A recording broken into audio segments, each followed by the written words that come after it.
Bismillahirrahmanirrahim. Assalamualaikum warahmatullahi wabarakatuh. Hai teman-teman, kembali lagi bersama saya Laila Turahmah dari kelas 5B PM Manajemen Pendidikan Ekonomi Fakultas Tarbiyah dan Keguruan Universitas Riau. Nah, di sini saya akan menjelaskan mengenai materi yang ketujuh, yaitu strategi pemasaran yang digerakkan oleh pelanggan.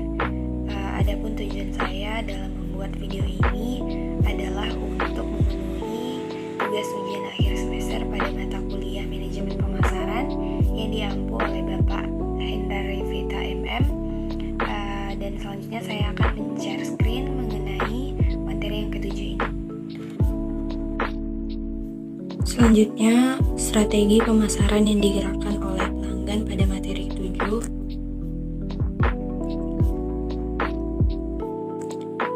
Pendahuluan.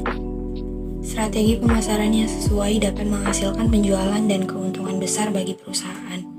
Saat menghadapi sedikit hambatan, pemimpin perusahaan dapat mencoba untuk meningkatkan pangsa pasar melalui harga yang bersaing atau kebijakan promosi yang bertujuan untuk mengusir pesaing lemah, atau mungkin mencoba untuk mengkonsolidasikan industri. Sebagai alternatif, perusahaan dapat memutuskan untuk merancang strategi pemasaran yang digerakkan oleh pelanggan agar perusahaan dapat menjual produk pada pasar yang tepat. Selain hal tersebut, strategi pemasaran yang digerakkan oleh pelanggan mengarahkan perusahaan untuk lebih mengenal dan memahami pelanggan sedemikian rupa sehingga produk yang dijual akan cocok sesuai dengan keinginan pelanggan sehingga produk tersebut dapat terjual dengan sendirinya. Adapun rumusan masalah yang akan dibahas nantinya itu ada bila Anda ingin menjadi guru, jelaskanlah strategi pemasaran yang digerakkan oleh pelanggan. Baik, selanjutnya ada strategi pemasaran yang digerakkan oleh pelanggan. Yang pertama itu ada segmentasi pasar, yang dimana segmentasi pasar ini dapat tersegmentasi dengan baik dan dijangkau serta dilayani lebih efisien dan lebih mudah dikelola karena cenderung memberikan respon yang homogen terhadap stimuli. Kemudian segmentasi pasar itu bisa ditetapkan berdasarkan segmentasi geografis, segmentasi demografis, segmentasi psikologis, dan segmentasi perilaku. Yang kedua itu ada penetapan harga. Ini maksudnya adalah proses mengevaluasi daya tarik masing-masing segmen pasar dan memilih satu atau lebih segmen yang dimasuki.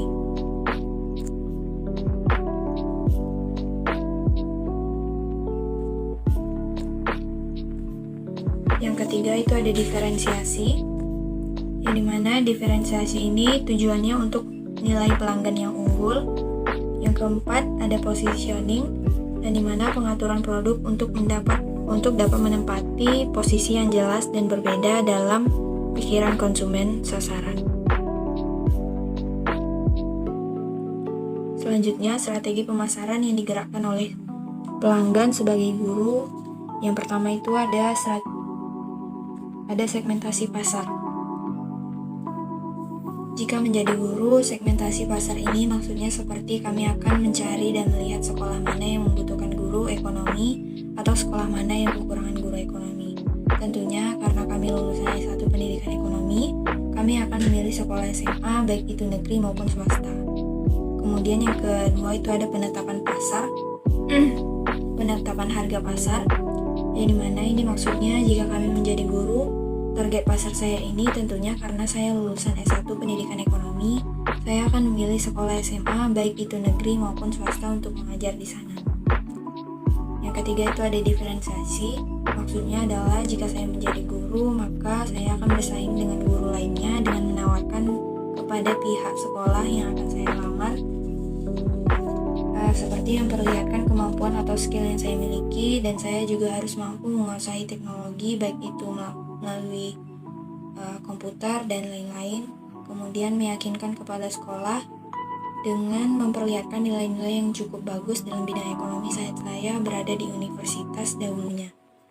Yang keempat itu ada positioning, dan dimana jika kami menjadi guru, positioning ini maksudnya seperti guru harus tahu posisi dia di sekolah sebagai guru apa. Tentunya karena kami S1 Pendidikan Ekonomi, kami akan mengajar mata pelajaran ekonomi kepada siswa. Kemudian positioning guru ini juga harus bisa menetapkan keunggulan kompetitif yang dimilikinya. seperti memenuhi skill dan kemampuan yang dikuasai, kemudian mampu menguasai bahasa asing seperti bahasa Inggris, mampu mengelola pembelajaran dengan strategi atau model belajar yang berbeda-beda, dan juga lulus tepat waktu dengan IPK yang memuaskan saat di perkuliahan.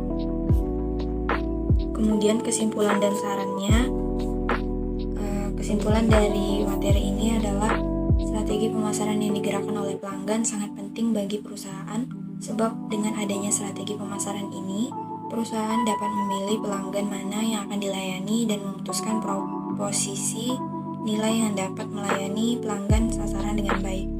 Kemudian begitu juga dengan guru. Guru juga menentukan strategi pasar yang tepat.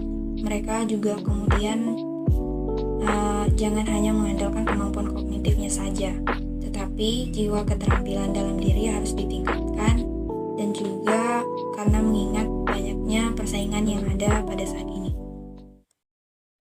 Baik, sekian dari penjelasan saya di materi yang ketujuh ini tentang strategi pemasaran yang digerakkan oleh pelanggan. Semoga apa yang dapat saya sampaikan dan jelaskan dapat bermanfaat untuk kita semua. Untuk teman-teman jangan lupa like, komen, dan subscribe. Saya akhiri dengan wabillahi taufiq wal hidayah. Wassalamualaikum warahmatullahi wabarakatuh.